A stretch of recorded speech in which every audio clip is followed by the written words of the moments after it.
तर बाबांनो लोंढे आलतात, लोंढे मालक आमचं. तर लोंढे मालकानं काल जालूरमध्ये नियोजन लावलेलं मटणाचं आणि दारूचं. मग काय विशेष नाही हो, 3 दिवस काय गाडीच भरली नव्हती, माल काय मिळाला नव्हता. त्यामुळे दारूचं आणि मटणाचं नियोजन आज लोंढेने लावलेलं, त्यामुळे विषय मिटला.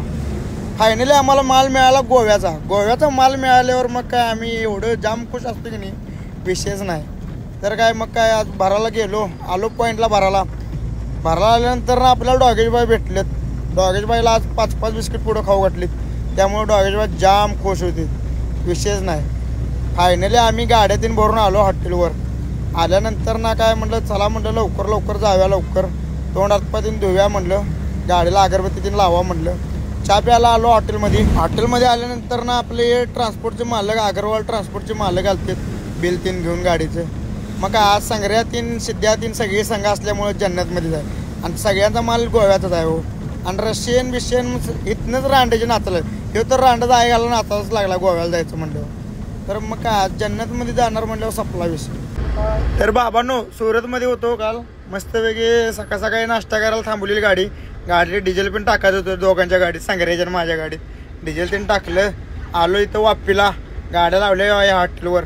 आंघोळ करायला जाऊया म्हटलं, लय गरम होतं. आलो सगळेजण इथं आंघोळ करायला. तर ही रांड्याची काय 2 जण कपडे धुवा लागलेत. लवड्यांची लग्न होऊन पण काय उपयोग नाही, लवडे कपडे धुवा लागले तिथे. आपलं काम कसं आहे एकदम प्रोफेशनल, आपले कपडे डायरेक्ट भट्टीला जातात, सपला विषय. खिशात नाही झाड आणि स्थिर तडा, असं काम आहे आपलं. आलो की हॉटेलमध्ये जेव्हा नाश्ता करायला, मस्तपैकी पापडी तीन खाल्लो. संग्र्या म्हणला मुंबईत जाम आहे म्हणला, नाशिक मार्गे घालूया म्हणला. मग काय नाशिक मार्गे घातली गाडी, ह्याच्या मागं घातल्यानंतर ना काय आलो बघा इथं लवड्यानं कुठल्या पनवती लवड्याच्या रोडला आणली. हे बघा हे असला रोड आहे, गंजक्या लवड्याच्या रोडला आणली रांड्यानं. लवड्याला सांगितलेलं तुला माहीत असले तर चल. लवडा म्हटला मला माहीत आहे म्हणला. काय शेट्ट माहीत आहे लवड्या म्हणलं, डबऱ्यातनं लवड्या गाड्या आणायला लावलीस, झक मारली लवड्या म्हणलं तुझा ऐक. आलो इथे सकाळी रांजणगावला कसं तर करून, हे भाऊबंद घाट पडलीत, यांच्या संग चहा 3 प्यालो.